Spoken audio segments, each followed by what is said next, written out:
บายดีทุกคนวันนี้พวกเรากับเพื่อนๆมาลงเรือกันเนาะเห็นบออยากให้ทุกคนเห็นเลยธรรมชาติล่องเรือที่หลวงพระบางนะสุดยอดสุดงามแล้วก็ Amazing ขนาดเลยทุกคนเห็นบรรยากาศนะ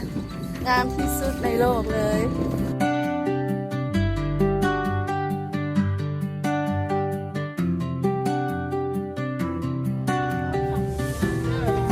ส่งสีเลยนะมั้งไทยมาดูว่ามันนี่ไทยล้วนก่อนไทยไม่ล้วนได้ลูก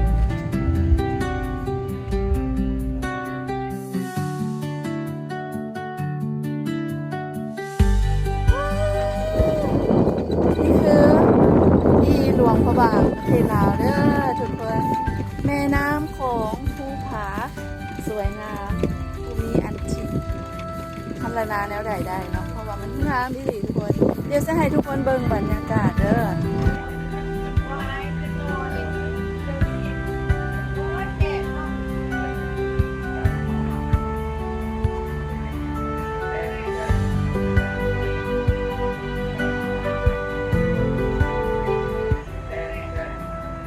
การลงเรือที่พวกเขามาลงแบบ VIP เรามาแนะนำเลยคนหนึ่ง300,000 ถึง 500,000 เก็บเด้อตอนนี้พวกเขาเอานะคะ500,000 เก็บต่อมาเป็นเราบริแชร์กับผู้ใดเลยเนาะแต่ถ้าหากวิธีหนึ่งที่อยากจะแชร์เนาะหลายๆคนขนาดก็ให้ถืออีกเนาะประมาณแต่50,000 ถึง 80,000 เก็บนะทุกคนจะได้บรรยากาศแบบนี้เนาะแต่ของพวกเขามีทั้งอาหารเรียบร้อยทุกอย่างเนาะไหว้พวกเขาถือมาเองนะบรรยากาศบอกเลยว่างามผู้สิพัฒนาแนวใดเลยเดี๋ยวสิเก็บภาพบรรยากาศให้ทุกคนได้เบิ่งได้ชมกันเด้อสวยงามแห่งขนาดเลยเป็นสีขาวครีมแบบสไตล์ยุโรปเนาะทุกคนเนาะ It was half a goodbye and it hurts like hell. You didn't shout.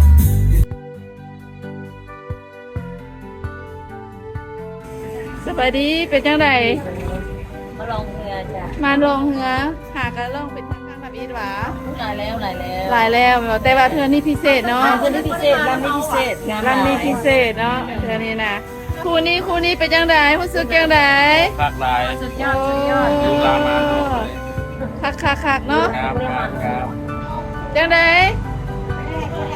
รู้สึกจังได คักบ่ บรรยากาศดี VIP เด้อเนาะอู้เดี๋ยวจะเอาบรรยากาศให้เบิ่งรอบๆกันแล้วกันเนาะ ได้เด้อ อันนี้หงหมักแตงก็มี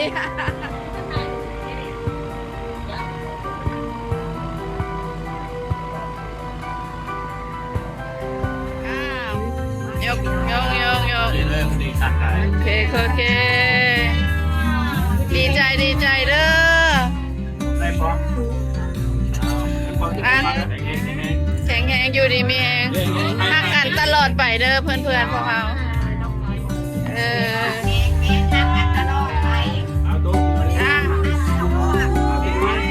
่อนกันตลอดไปเพื่อนกันตลอดไป ตลอดไปใส่ว่าหักแล้วพ่อไทยก่อนคนบังคับนั่งคนแม่ถูนั่งคนแม่เป็นที่มานั่งคนไทย กินบลงภาพสวยงามหลาย บ้านต้นกลางงาม สวยงามแล้ว Oh my god That's the goodbye I didn't hear. You stayed the same, but turned around without a sound, without a sound. Goodbye.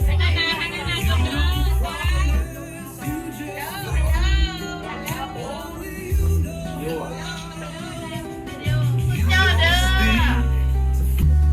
เป็นจะได้เพื่อนเป็น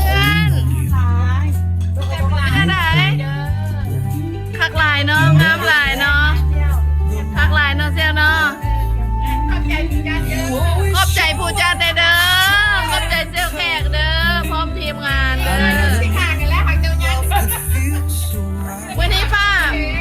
าก็เป็นใจธรรมชาติก็เป็นใจย่านป้าฝนขนม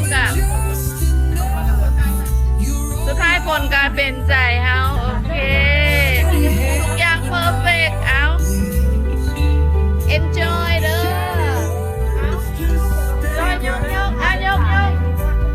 ยกให้ในบาทนึงยกทุกคนยกเด้อยกทุกคนโอเคตอนนี้เพื่อนๆเฮาก็กำลังกินข้าวกินน้ำกันทางด้านในเนาะแล้วก็จะมีเปิดเพลงเปิดดนตรีฟังกันแบบชิลๆขนาดเลยทุกคนมาที่หลวงพระบางทุกคนอย่าสุฟังเด้อมาที่หลวงพระบางต้องให้เวลาในการสโลว์ไลฟ์ในการใช้ชีวิตนั่นเองเนาะชีวิตที่เรียบง่ายที่เต็มไปด้วยความสุข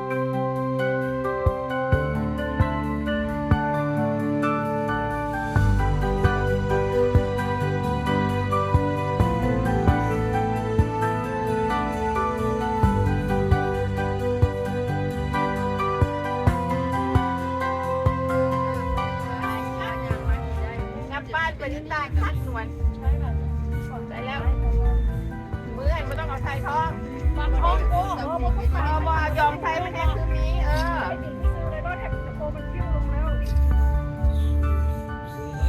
สามารถที่หลวงพระบางนะอย่าฟังเด็ดขาดเนาะทุกคนเนาะต้องพยายามเนาะหาเวลา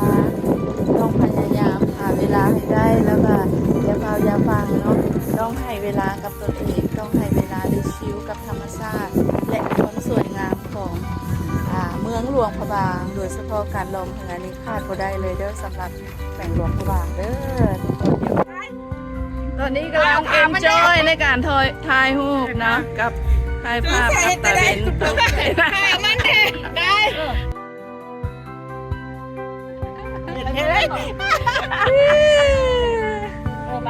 ้สวยมากสวยงามหลายต้องหลายกูเห็นแล้วแต่ว่าเป็นแบบเยอะได้ห่างเลยอยู่หมาตายกูไม่โพสนะดิแต่ไม่ทางมึงมากูสิเห็น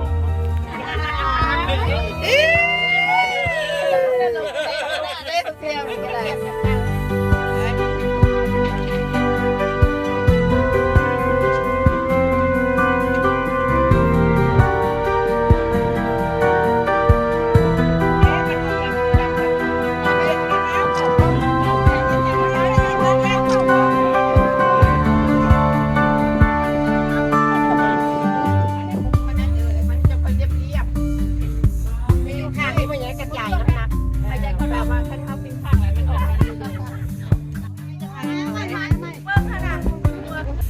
อันนี้กับทีมงานเพื่อนกับเรือเนาะงานนี่ทุกคนให้เบิ่งบรรยากาศทางด้านใน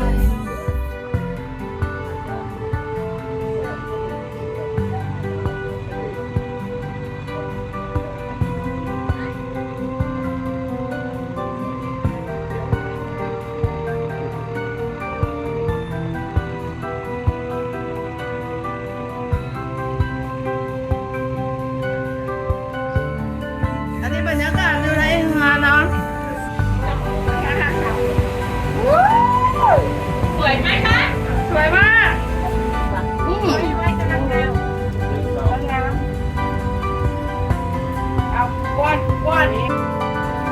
มาเบิ่งสาวแอฟกันอยู่นี่โอ้ยโดยพึ่งเนสูความงามแบบนี้ก็จะเปิดไฟเลยนะ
Just listen to me. เอาวิดีโอนะ When we're bad enough to lose your mind, get more.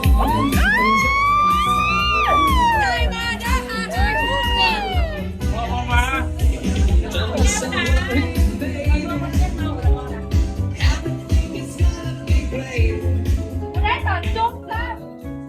Put some music on that's soft and slow. Baby, we ain't got no place to go. I hope you understand. There's no hurry, don't you worry. We can take it. Never felt a feeling quite this strong. I can't believe how much it turns me on. Just to be your man.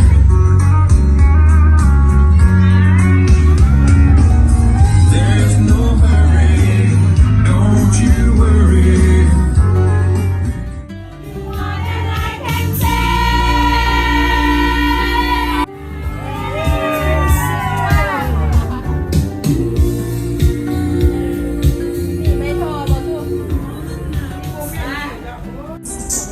ตอนนี้บรรยากาศคึกคักแล้วทุกคนตอนนี้นะถึงเวลาต้องเต้นกันละ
ไหลไป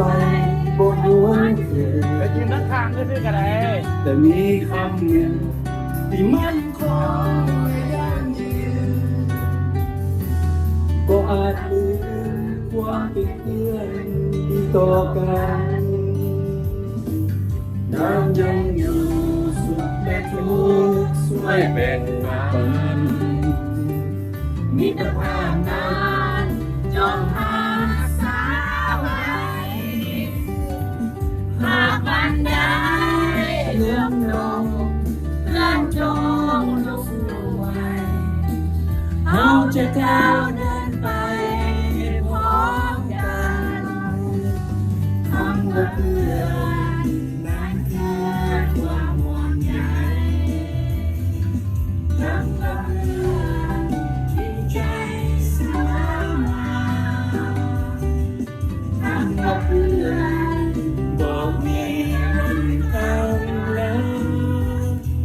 ทั่วดินฟ้าเพื่อนกัน